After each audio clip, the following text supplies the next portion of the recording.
하나님 아버지, 이렇게 복잡하고 어지러운 세상에 살지만은 믿음을 지켜 살게 하시고, 많은 문제가 있고 근심 걱정에 짓눌리고 있는 저희들이지만 자유한 심령을 주시사 오늘도 주님 앞에 나와 찬송 부르게 하시오니 진심으로 진심으로 감사하옵나이다. 날마다 쇠해지는 육신입니다만 영은 새롭게 하시고 모든 것이 무상하고 아무 의미가 없는 것 같은 이런 세상에 살지만은 그러나 주의 은혜 가운데서 새로운 미래를 생각하며 하나님의 나라의 그 영원한 축복을 생각하면서 오늘도 소망 중에 살아갈 수 있게 하시오니 진심으로 진심으로 감사하옵나이다. 아버지 하나님, 벼랑의 성급과 같은 위기, 좌우가 전혀 보이지 않는 이런 무서운 세상을 우리가 의식하고 있습니다만, 그러나 기적과 같은 놀라운 주님의 은혜 가운데서 보다 더 밝은 미래를 바라보며 그리고 주님의 약속을 향하여 살아가게 하시오니 진심으로 감사하옵나이다. 모든 것이 다 헛된 것 같이 보입니다. 그 어느 하나 안정된 것이 없는 그런 불안한 세상에 살지만은 주님의 능력을 체험하며 주의 지혜를 믿고 또 주의 사랑을 확인하면서 오늘도 살아가게 하시오니 진심으로 감사하옵나이다. 하나님 아버지, 이제 주께서 함께하여 주시옵소서. 큰 신능력을 더해 주셔서 주님 안에서 살게 하시고 주의 음성을 들으며 주의 음성에 응답하며 살게 하옵소서. 구체적으로 내게 말씀하시는 바를 따라 살아가게 하시고 하나님의 영광만은 드러내며 살게 해주시기를 간절히 기도하옵나이다. 아버지 하나님, 오늘도 함께 하셔서 하나님의 말씀이 바르게 권세 있게 전해지게 하시고 땅 끝까지 들려지게 하옵소서. 그리고 이 말씀을 전파하기 위해서 국내외에서 수고하는 주님의 일꾼들 하나하나 다 돌보아 주시옵소서.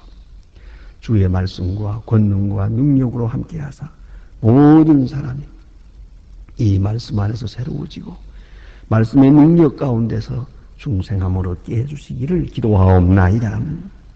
자비하신 주여, 특별히 기도하옵는 것은 교회를 위해서 섬길 때마다 기쁨으로 섬기며 몸과 마음 정성을 다할 때 하나님께서 하늘로 주시는 큰 축복을 영육간에 그 모든 가정에 더해 주시기를 기도하옵나이다.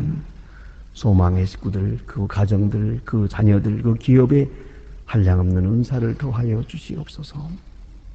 주님, 이 나라를 돌보아 주시옵소서. 50년 동안 분단 가운데 있다가 지금 서로 적대하면서 서로 원수처럼 그렇게 증오하고 미워하며 살다가 오늘 정상이 서로 만나는 귀중한 역사가 이루어집니다. 이 일이 있기까지 이루어진 모든 일도 하나님의 은혜 가운데 있었은 줄로 믿습니다. 그러나 특별히 오늘 하나님께서 같이 계셔서 가고 오는 길도 지켜줄 뿐만 아니라 이 일이 북한을 개방하며 온전히 문을 열 수 있는 그런 물꼬리 트여는 놀라운 역사가 있어지기를 기도하옵나이다. 사람들의 많은 생각과 억측이 있습니다.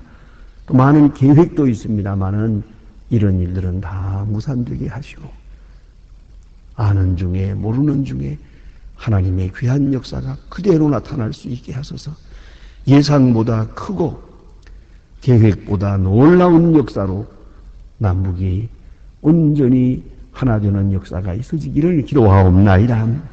특별히 북한에서 고생하는 많은 백성들이 이제 소망을 얻게 하시고 감옥에서 고생하는 주님의 자녀들이 옥문을 열고 나올 수 있는 그런 귀한 역사가 있어지기를 기도하옵나이다. 더 이상 굶주림도 없게 하시고 더 이상 증오하는 일이 없고 시기 질투하고 그리고 서로 망하기를 바라는 그러한 역사가 없어지게 하여 주시고 화해하며 사랑하며 전날의 원수가 이제는 동반자로 나타날 수 있는 큰 역사가 있어지기를 기도하옵나이다. 많은 계획이 있습니다마는 그러나 그 모든 것들은 다 그대로 잠재되게 하시고 하나님의 귀한 역사가 그대로 물밀듯이 나타나 주시기를 간절히 기도하옵나이다. 자비하신 주여, 오늘도 저 북녘 땅에 함께 하소서 주님의 크신 능력이 나타나 주시고 굶주림과 고통과 억압에서 자유하게 하여 주시옵소서. 우리가 저들을 위해서 무엇을 할 수 있사오리까? 당연히 해야 할 일을 하게 하시고 그 모든 일들이 단 한 가지라도 실수로 되어지는 일이 없도록 도와주시기를 기도하옵나이다. 주님, 오늘도 해외에 있든지 여행 중에 있든지 군문에 나가 있는 젊은이들 그리고 공부하는 자녀들이 있습니다. 하나하나 다 돌보아 주시고 실족지 않도록 몸과 마음 건강을 지켜주시기를 기도합니다. 특별히 믿음 위에 굳게 서게 하여 주시옵소서. 우리가 기도하는 자 된 것처럼 저들도 기도하는 자가 되고 우리가 교회를 섬기며 살듯이 그들도 한평생 교회와 함께 사는 주님의 귀한 자녀들 되게 하여 주시옵소서. 특별히 병중에 있는 분들과 슬픔을 당한 가정에 큰 위로를 더해 주시옵소서. 그리고 이 날이 복되게 하시고 아름다운 소식을 듣고 또 주의 능력을 보고 찬양하는 은혜의 날이 되게 하여 주시옵소서. 예수님의 이름으로 기도합니다. 아멘. 하나님의 말씀은 계속해서 우리 예레미야서 27장 보도록 하겠습니다. 예레미야 27장입니다.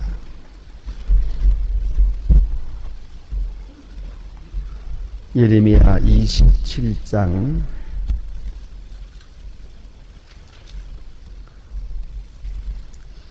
1절로 11절까지 보겠습니다. 예레미야 27장 1절로 11절까지 저와 같이 한 목소리로 봉독하시겠습니다.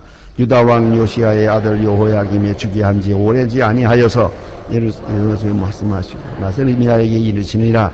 여호와께서 이같이 이르시고 너는 줄과 명예를 만들어 모이고 유다왕 시드기야로 보러 예루살렘에 온 사신들 그대로 그것을 붙여 에돔 왕과 물어 암몬 사손에게 왕 두로 왕과 시도 왕에게 보내며 그들에게 명하여 그들에게 주게 이르기를 만군의 여호와 이스라엘의 하나님 말씀하시되 너희는 너의 주께 이같이 고하라. 나는 내 큰 능과 내 든 팔로 땅과 그 위에 있는 사람과 짐승을 만들어 나의 소견대로 옳은 대로 땅을 사람을 주었노라. 이제 너희가 너에게 땅을 바벨론 왕 느부갓네살의 손에 주고 그 들짐승에게 그에게 주어 부리게 하였나니 열방이 그 아들과 손자를 섬기리라. 그 땅에 기한이 이르면 내가 나라의 큰 왕으로 그들 자기를 섬기게 하리라마는 나 여호와가 이르노라. 바벨론 왕 느부갓네살을 섬기지 아니하 국민이나 그 목으로 멍에를 매지 아니하는 백성은 내가 그에게 손으로 진멸하기까지 칼과 기근과 연병으로 벌하리라. 너희는 나의 악한 곡술과 그의 꿈꾸는 자나 너의 왁술과 너의 오색과 섬기기를 너희가 바벨론 왕을 섬기지 아니하리라 하여도 듣지 말라. 그들은 그들에게 거짓을 예언하여서 스스로 그들에게 멀리 떠나게 하며 또 나로 너희를 몰아내며 너희에게 멸하게 하느니라. 오직 그 목으로 바벨론 왕의 멍에를 메고 그들을 섬기는 나라는 내가 그들을 그 땅에서 머물러서 밭을 갈며 거기 거하게 하리라 하셨다 하라 여호와의 말이니라. 아멘. 오늘 본문에 나타난 이 말씀은 지금 바벨론 왕 느부갓네살이 이게 예루살렘만 아니라 그 지경에 있는 이 모든 나라들 뭐 시돈과 모압과 암몬과 아니 그런 작은 나라들 전체를 이제 공략하게 되는데 이와 같은 큰 사건이 눈앞에 있을 때 바로 그때에 예레미야를 통해서 그 모든 백성들에게 주시는 메시지입니다. 근데 오늘 본문에는 또한 상징적 사건도 하나 있습니다. 그것은 예레미야가 목에다가 큰 멍에를 메고 갑니다. 소멍에와 같은 이 나무로 만든 것, 이 커다란 이렇게 몽둥이를 이 소처럼 어깨에다 메고 그리고 거리를 돌아다니는 겁니다. 그리고 만나는 사람에게 말하는 겁니다. 우리가 이제 바벨론의 멍에를 매게 됐습니다. 바벨론에게 순종하시오. 이렇게 말하는 겁니다. 이 아주 실물 교육을 하는 겁니다. 멍에를 보여주면서 이렇게 우리가 바벨론의 멍에를 메고 70년 동안 살게 될 것입니다. 이렇게 말하고 있습니다. 여기서 우리는 생각해야 합니다. 이런 일을 당할 때 우리는 좀 의아하게 느낄 때가 많습니다. 바벨론 왕 느부갓네살은 착한 사람이 아닙니다. 악한 사람입니다. 또 잔인한 사람입니다. 그리고 아주 이렇게 불쑥 돌연히 나타나가지고 온 세계를 제패한 그런 사람입니다. 우리 역사에서 보는 바와 같이 바벨로니아 문명의 이것이 발원지입니다.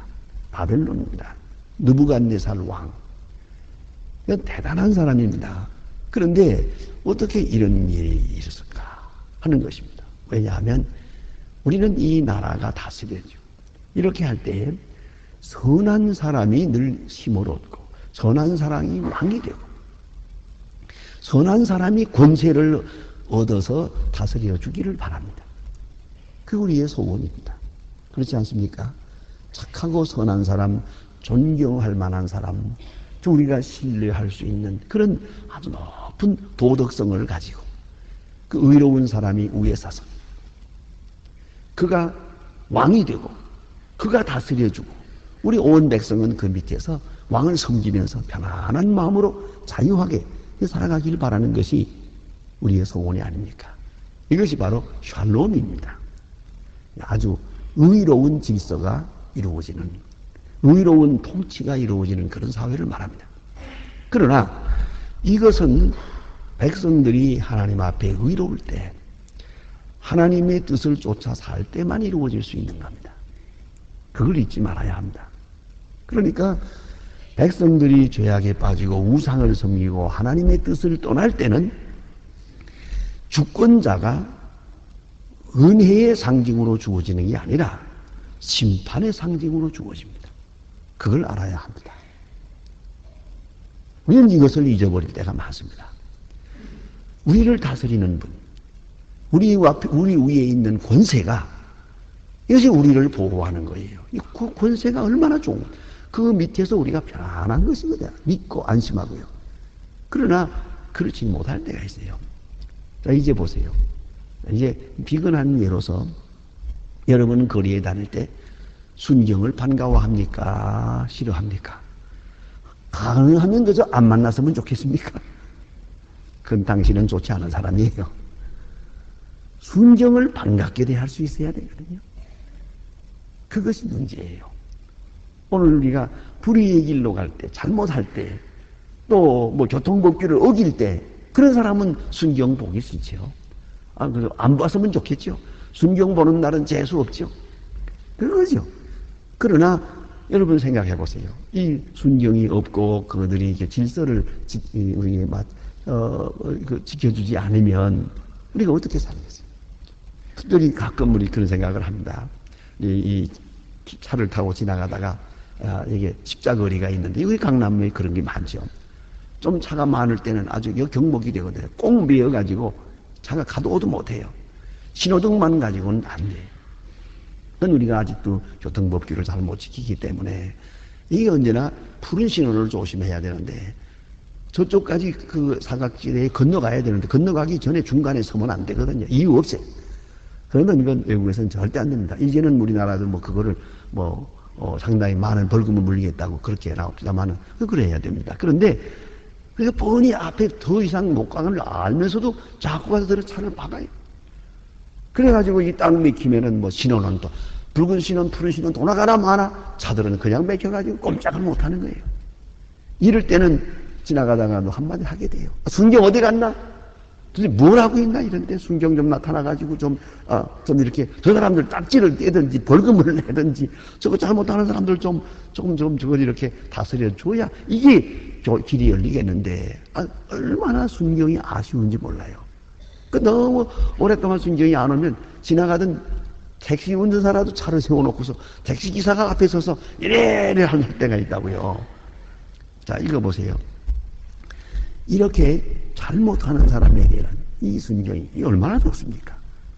이 순경이 법의 질서의 상징이거든요. 이렇게 볼 때에 이건 왕은 참 좋은 거예요. 착한 왕, 선한 왕이 위에 서서 이 권세를 가지고 전체를 다스려주면 우리 모두가 평안하게 살 수가 있을 거예요. 그러니까 이 권세가 의롭게 선다는 것은 이건 아주 큰 복입니다. 이건요. 큰 축복이에요. 그런데 때로는 그렇지 못할 때가 있어요. 정반대가 돼요. 이 권세가 악한 자가 섰어요. 좋지 못한 자가. 그런 사람이 세워질 때가 있거든요. 그리고 온 백성이 그로 인해서 고생을 하게 돼요.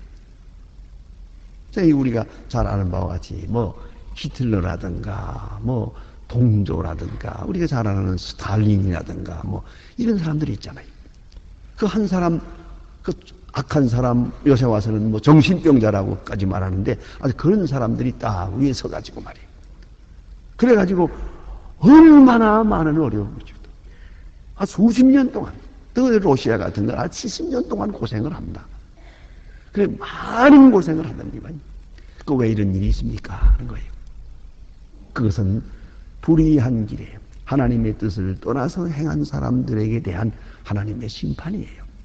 그러니까 권세라는 것은 잘못된 길을 가는 사람에 대한 심판적 상징으로 나타나기도 하고 의롭게 선하게 사는 사람들에게 축복의 상징으로 나타난다 그 말이에요. 그걸 알아야 합니다. 그러니까 오늘 본문에 있는 말씀은 요시야 왕과 같은 왕이 아니에요. 요시야 왕이 유대 나라를 다스릴 때는 온 백성이 평안했어요. 40년 동안을 온 백성이 평안할 수 있었어요. 그런 하나님의 내리신 축복이었어요. 복으로 주신 권세였어요. 그러나 하나님의 백성들이 우상을 섬기고 잘못하게 될 때 이제는 그것이 아닙니다. 바벨론 왕을 통해서 저를 지배하게 하십니다. 악한 자를 통해서, 잔인한 자를 통해서 저를 다스리게 합니다. 자, 이런 때에 이제 우리 문제가 있어요. 그럴 때에 우리는 좀 반항하고 싶거든요. 이 불의한 자에게 대항하고 싶어요. 바로 이것을 말하는 것이 오늘 성경에서는 바벨론 왕 느부갓네살에게 순종하라. 바벨론 느부갓네살에게 복종하라. 왜? 이건 심판이니까. 하나님이 내리시는 심판이기 때문에 조용한 마음으로 곱게 온유하게 받아야죠. 그게 누구냐고 묻지 마세요. 바벨론 왕이든지 고레스 왕이든지 그것이 누구냐고 물을 필요가 없어요. 애굽 왕이든지 따질 필요가 없습니다. 문제는 우리가 잘못했어요. 우리가 하나님 앞에 잘못해서 내리신 심판의 상징으로 주어진 거예요. 그렇다면 이 일이 하나님께로 말미암았다면 이제는 회개하고 겸손하게 여기서 이 고난의 터널을 잘 참고 견뎌야 되는 거예요. 하나님이 그것을 원하십니다. 어찌 생각하면 바벨론 왕 느부갓네살이 왔을 때 가만히 있지 못하고 대항을 해야지, 싸워서 이겨야지 이런 생각을 하겠죠. 그러나 예레미야는 말합니다. 마치 이런 때는 비애국자 같잖아요. 비민족주의자고 말이에요. 또 신앙도 없는 사람 같아요. 아니 하나님의 사람이라면 불의와 더불어 싸워야지. 어떻게 이 시간에 불의한 자에게 순종하라는 거냐는 거예요. 그러니까 예레미야의 메시지는 얼핏 들을 때는 무능한 것 같고 비겁한 것 같고 불신앙적인 것도 같고 그렇잖아요. 그러나 하나님은 말씀하십니다. 순종하라. 이게 예레미야를 통해서 주시는 말씀이에요. 왜요? 이미 잘못했으니까.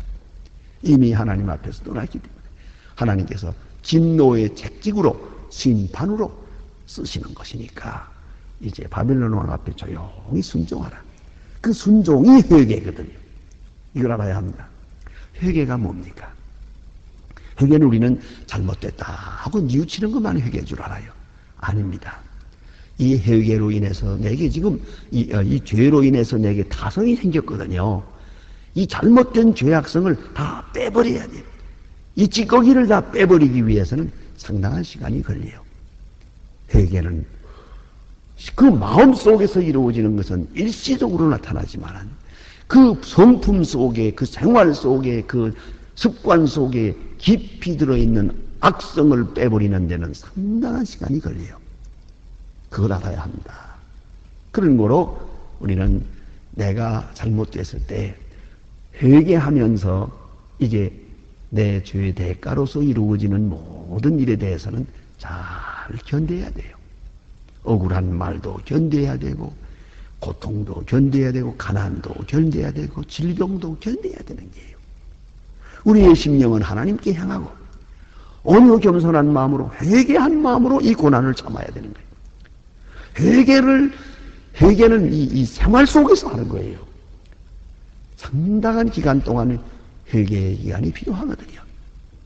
그런 거로 바벨론 왕 느부갓네살이 와서 칠 때 절대로 대항하지 말아요. 회개하라. 온유 겸손한 마음으로 참고 견디라. 사실로 그랬어요. 이렇게 느부갓네살이 와서 칠 때 그대로 순복하기만 해서 아무 일도 없어요. 한 번 어려운 일을 겪고는 편안하게 지낼 수가 있었어요. 왜 예루살렘이 완전히 초토화됐느냐? 반항했기 때문이에요. 예레미야의 이 마지막 메시지를 듣지 않았기 때문이에요. 회개하고 통회하고 바벨론 왕 앞에 순종하라. 그대로만 했으면은 바벨론 왕이 와서 보니까 다 순종하거든요. 자기가 자기를 섬기거든요. 이 사람 우쭐한 사람이거든요. 기분이 좋아가지고 농사하고 그대로 살라고 이랬을 거란 말이에요. 그런데 이 사람들이 쓸데없는 만행을 했죠. 반항을 하겠다고 바벨론 왕과 싸워서 이기겠다고. 그래서 원군을 청해서 애굽의 사람을 보내가지고 애굽 군대를 불러들여다가 힘을 합쳐서 바벨론과 싸워서 이겨야겠다. 우리가 바벨론 왕한테 굴복할 수가 없다. 그러면 바벨론 왕이 외세라면은 애굽은 외세가 아니던가? 애굽은 그럼 이 시간에 와서 바벨론을 위해 싸워주고서 그대로 공짜로 물러갈 것이냐고요? 어차피 바벨론 왕을 섬기나 애굽 바로 왕을 섬기나 마찬가지인데, 이 멍청한 사람들이 일단 바벨론 가자고 싸우겠다고 몸부림을 치다가 바벨론 왕의 분노를 샀어요. 또 들어와가지고 한바탕 때려부시는 거예요. 네 번을 이렇게 휩쓸고 나니까 예루살렘이 완전히 초토화된 거예요. 그러니까 여러분, 매를 맞을 때는요 곱게 맞아야 돼요. 잔소리 하지 말고, 어차피 잘못된 거니까 잘못됐으면 곱게 맞아야 돼. 이게 회개예요. 회개하는 사람은 반항하면 안 돼요. 회개하면 변명하면 안 돼요. 회개할 때는 누구도 원망하면 안 돼요. 지금은 내가 회개하는 시간이요. 내가 잘못한 일에 대해서 오는 모든 어려움 당하는 거 잘 감당하는 거예요. 기도하는 마음으로 감당하는 거예요. 그게 중요한 거예요. 그걸 원하시는 거예요. 우리가 이 자리로 돌아가 생각해 보면요, 이게 정말 그랬거든요. 바벨론 왕이 쳐들어올 때 왜 이걸 우리가 항복해야 되느냐? 싸워야지. 글쎄, 하나님이 허락지 않았어요. 이걸 잊지 말아야 됩니다. 이 예루살렘을 바벨론 왕에게 붙였어요. 오늘 누누이 말하지 않습니까? 내가 바벨론 왕을 세웠다. 그런 거로 나에게 순종하는 것은 바벨론 왕에게 순종하는 것이다. 바벨론 왕은 악한 사람이거든요. 이걸 알아야 합니다. 하나님께서는 선한 사람을 통해서 백성을 다스리시고 악한 사람을 통해서 다스려요. 선한 사람 또 그리고 덜 악한 사람은 하나님께서 선한 사람을 통해서 다스리십니다. 그러나 극악한 사람, 회개하지 않은 사람, 완악한 사람, 한계를 넘어선 악을 지닌 사람은 악한 사람을 통해 다스립니다. 악한 사람을 통해서. 여러분, 그런 말이 있잖아요. 미친 개에게는 몽둥이밖에 없다 그러잖아요. 예?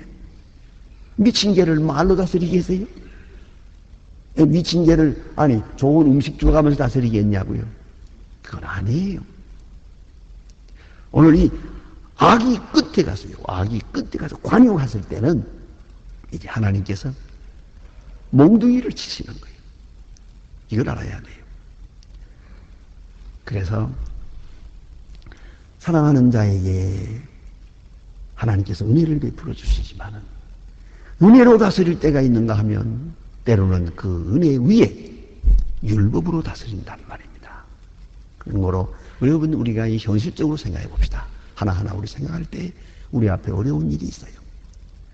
그거 왜 이런 일이 있습니까? 이거 없어야겠는데요. 하나님 이거 없게 해주세요. 그렇게만 기도하는 게 아니에요. 이 일이 어디로 말미암았는가 깊이 생각하세요.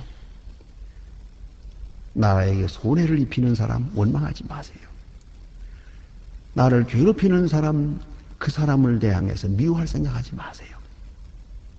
이 일이 어디로 말미암았는지 알고 하나님 앞에서 온유 겸손한 마음으로 이 재앙의 기간을, 이 심판의 기간을 내가 회개해야 될, 철저하게 회개해야 될 바로 이 시간, 나에게 온유를 강요하고 있어요. 온유와 겸손을 요구하세요. 그러면은 지금 무릎을 꿇고 온유 겸손할 시간이에요. 그것뿐이지. 누가 나를 괴롭히느냐, 누가 내게 손해를 입히느냐, 그런 건 상관할 필요가 없어요. 다 잊어버리세요. 오늘 주신 말씀 한마디 꼭 기억하세요. 바벨론 왕에게 순복하라. 아주 중요한 의미가 있는 거예요. 이게 인간적으로 생각하면 쉽게 납득이 가지 않는 부분이에요. 그러나 신앙적으로 생각하면 이것이야말로 복음이에요. 너희가 지금 살아남을 수 있는 길은 이것밖에 없어요. 바벨론 왕에게 순복하라. 여러분 우리가 지난날에 겪지 않았습니까? IMF라고 하는 사건을 당했어요. 우리가 잘못했어요. 그러면 우리가 이런 IMF를 조용히 맞아야죠. 그런데 우리는 남을 너무 많이 원망했어요. 누구 때문이요? 누구 때문이요? 누구를 갖다가 감옥에 쳐놓고 누구 어떻게 하고. 그거 그렇게 해봤지만 남는 게 뭡니까? 우리가 하나하나가 뭘 잘못했는가를 생각을 해야 하는데 남 원망을 너무 많이 했어요. 모든 책임을 그 몇 사람에게 돌리려고 몸부림. 그러나 끝까지 책임 소재는 나오지 않았어요. 아무것도 없어요. 결국은 우리 마음만 황폐해지고 말았어요. 더 이상 일어날 거예요. 뭐 청문회 며칠 동안 해보니까 뭐 남은 건 뭐 김봉남 하나만 알았다며? 아무것도 없잖아요. 그 남 원망해봐야 아무 소용없는 거예요. 이상 더 청문회 하지 맙시다. 그 소용없는 거예요. 누굴 탓할 거예요? 우리 모두의 잘못인데요. 하나하나가 말입니다. 바벨론 왕에게 순종하라. 그리하면 살리라. 아주 깊은 의미가 여기에 있는 것이옵니다. 기도하십시다.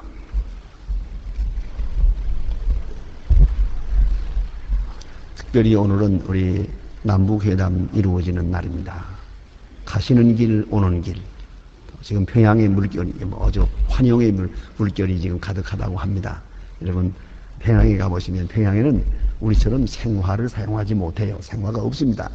그러니까 우리 한 50년 전, 60년 전에 하던 것처럼 종이에다 물들여가지고 하는 거, 조화. 그것도 조금 유치하긴 합니다. 이제 그걸 이제 흔들면서 나올 것인데, 그거 지금 뭐 아주 많이 준비해 놨답니다. 어쨌든 조화든 생화든 자관, 꽃을 가지고 나오는 건 좋은 일이에요. 예. 한번 생각하면요, 저분들은 지금까지 남한을 박살을 낸다 그랬어요. 장군의 명령만 한번 떨어지면 적극적으로 불바다를 만듭니다. 아주 나 앞에 막 들이대고 그런 말을 했어요. 그러던 사람들인데, 이제 어쨌든 이렇게 130명이나 되는 많은 손님을 맞이하면서 이렇게 마음을 열었다는, 요만큼이라도 열었다는 거. 아무 결정도 없어도 좋아요. 갔다 왔다는 것만 가지고 충분해요. 너무 많은 기대하지 마시고 평안하게 다녀오실 수 있도록 이것만 가지고도 큰 기대 이상의 효과가 있다고 생각합니다. 우리가 남북회담 해가지고 이제 당장 이산가족 만날 생각만 하고 있더만 그걸 만나서 뭐래요. 만나서 그냥 눈물 짜고 그러는 거 그만했으면 좋겠단 말이야. 가봐야 다 돌아가셔서 없어요, 이제는. 근데 그런 거 너무 감상에 사로잡히지 말고 우리가 정말 밝은 미래를 생각해서 뭐를 위해 생각해야 될 것인가. 좀 더 그런 높은 차원에서 생각해야 될 거라고 생각합니다. 특별히 오늘은 남북회담을 위해서 여러분 잠시 기도하시고 집중적으로 기도하시고 그리고 돌아가시기를 바랍니다. 다 같이 기도하십시다. 하늘에 계신